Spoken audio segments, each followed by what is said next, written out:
কোন মা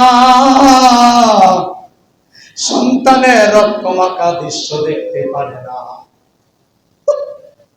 ও আব্বা, আমার এই রক্তমাখা জামাটা আপনার আম্মারে দেখায়েন না। এখনো বলিও যুবক, তোমার মায়ের কথা ভালো লাগে না?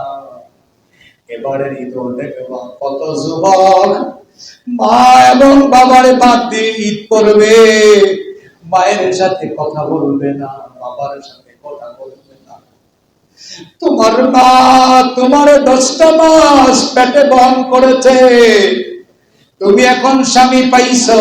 তুমি কি জানো তোমার স্বামী, তোমার শাশুড়ি 10টা মাস পেটে বহন করেছে? ও যুবক, তোমার হাতে ধরি পায়ে পড়ি, এই দে তুমি সিদ্ধান্ত নাও কার বাড়ি কোথায়। আমি সবাইকে চিনি না। আমি দীর্ঘদিন এখানে নামাজ পড়ি, প্রায় 4 বছর। আমি এরপরও এই এলাকার মানুষকে সবারই চিনি না। তোমার পাউটি দাও, তোমার হাত দুটো দাও, আমি ধরে তোমার অনুরোধ করে যাই, আজ থেকে সিদ্ধান্ত নাও মা বাবার মনে কষ্ট দিবা না।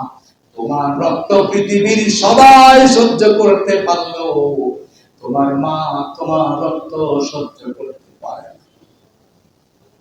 ইব্রাহিম আলাইহিস সালাতু ওয়াস সালামকে বললেন, আব্বা, আমার এই রক্তমাখা জামাটা আমার আম্মারে দেখায়েন না, আমার আম্মা সহ্য করতে পারবে না আব্বা। ও আব্বা,